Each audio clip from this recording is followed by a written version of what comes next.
Vous avez décidé d'investir en achetant un nouvel appartement et vous prévoyez de le mettre en location. Dans cette vidéo, je vais vous présenter les 4 étapes qui vous permettront de mettre en location vos appartements en toute sérénité. Je vous parlerai aussi des documents indispensables pour louer sans souci et d'un petit truc qui fait toute la différence.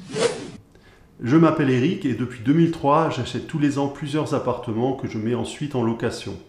Ma préférence, ce sont les meublés étudiants, mais il m'arrive aussi de louer mes appartements à des familles, des jeunes travailleurs ou des touristes. Quand j'ai mis en location mes premiers appartements, je n'avais pas vraiment de procédure définie et je ne savais pas exactement quels documents utiliser. Cela m'a fait perdre du temps et j'avais toujours la crainte d'avoir oublié quelque chose.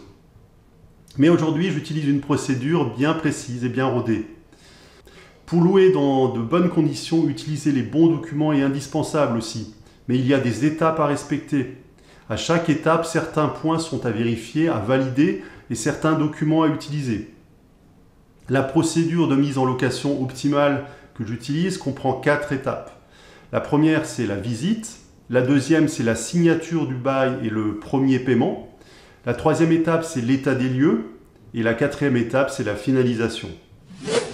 La première étape, celle des visites, est de loin la plus importante. Vous allez choisir parmi plusieurs candidats votre futur locataire. Ce choix est primordial car c'est lui qui va vous garantir votre tranquillité une fois que le bien sera loué.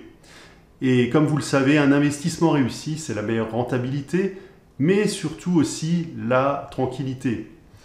Trop de bailleurs font encore l'erreur de négliger le processus de sélection de leur locataire.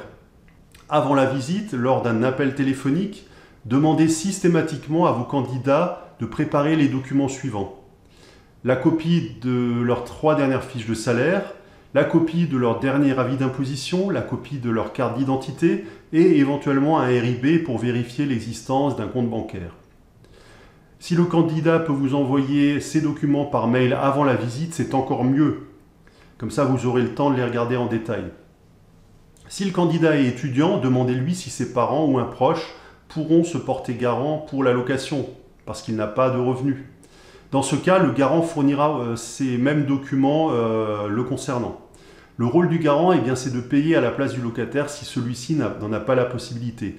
Logique donc qu'il fournisse les documents pour vérifier sa solvabilité. Le fait de demander tout cela à votre futur locataire permet aussi de vérifier qu'il est sérieux et que la communication passe bien entre vous. Ça m'est déjà arrivé qu'un candidat vienne à la visite sans aucun document alors qu'il m'avait confirmé par téléphone qu'il emmènerait toutes les pièces demandées. Ce n'est pas sérieux et on peut même se demander s'il ne sera pas un peu négligent dans le paiement des loyers par la suite.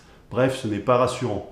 Par contre, lorsqu'un futur locataire vient à la visite avec ses garants et avec un dossier contenant tous les documents, je sais déjà qu'il y a de fortes chances que je signe le bail avec lui. Un point important est également votre ressenti et la facilité à communiquer avec le candidat.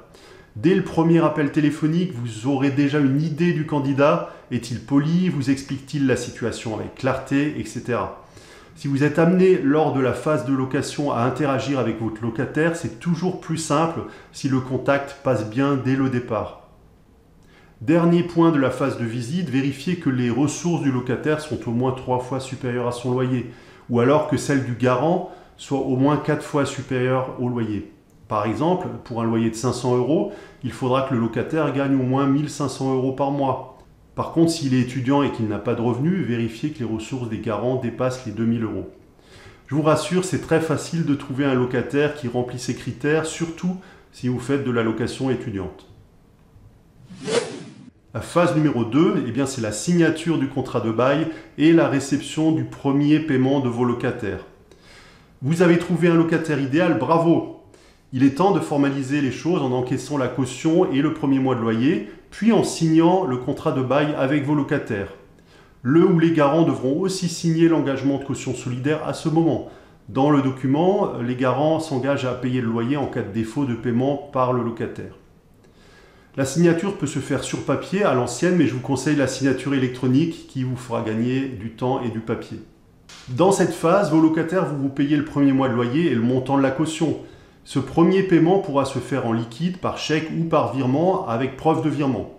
Si la location commence en cours de mois, le montant du premier loyer pourra être calculé au prorata du nombre de jours, à négocier avec votre locataire. Pensez bien à demander que le paiement de la caution et du premier mois de loyer soit fait avant que vous signiez le bail. Cela vous permettra aussi de vérifier que vos locataires sont capables de payer, et croyez-moi, c'est mieux de le savoir avant de signer. Enfin, vous allez fournir à votre locataire votre RIB, votre relevé d'identité bancaire, pour qu'il mette en place un relevé automatique pour le paiement des loyers. En général, je demande un paiement automatique avant le 5 du mois. Félicitations, vous venez de toucher votre premier loyer. La troisième étape, c'est l'état des lieux. Cette étape peut se faire en même temps que la signature du bail ou bien un autre jour. Par exemple, si l'appartement est encore occupé, votre futur locataire va signer le bail pour le réserver, mais l'état des lieux se fera une fois le logement vide. Avant l'état des lieux, votre locataire devra s'assurer pour son logement. Pensez donc à lui demander de ramener un certificat d'assurance le jour de l'état des lieux d'entrée. Cela vous permettra de vérifier qu'il est bien assuré pour le logement et de votre côté, vous prendrez aussi une assurance propriétaire non occupant. Si votre bien est meublé, vous ferez aussi un inventaire du mobilier que vous signerez avec le locataire. Et à la fin de l'état des lieux, vous donnerez les clés et les télécommandes au locataire pour qu'il puisse emménager. J'aime bien ce moment parce que mon appartement est maintenant loué et je peux dormir tranquille car j'ai pris le temps de bien choisir mes locataires.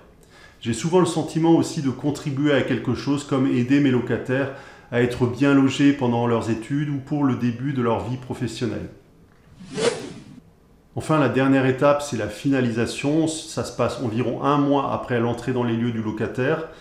À ce moment, vous pouvez lui envoyer une quittance de loyer ou un certificat pour la CAF. Ces documents attestent qu'il a bien payé ses premiers loyers et ils pourront servir au locataire à toucher les aides au logement s'il en bénéficie. En retour, demandez-lui une copie de son contrat ou de sa facture d'électricité et éventuellement une attestation bancaire de mise en place d'un virement automatique. Vous serez ainsi assuré que tout est mis en place pour le bon fonctionnement. Dernier détail, avant d'organiser les visites et pour que tout soit clair pour les candidats, j'ai préparé un document contenant la liste des pièces à fournir par le locataire. Et j'envoie toujours un mail au candidat avec un rappel de l'heure et du lieu de rendez-vous. Et dans ce mail, j'inclus ce document contenant la liste des pièces à fournir par le locataire pour la visite ou avant la visite. Vous pouvez télécharger ce document en cliquant sur le bouton ou le lien qui se trouve en dessous ou proche de la vidéo. Vous le verrez, c'est très pratique de fournir cette liste au candidat par mail, car très souvent, il m'envoie les pièces demandées par mail avant la visite. Ça me laisse donc le temps de regarder tranquillement les fiches de salaire, les avis d'imposition avant la visite.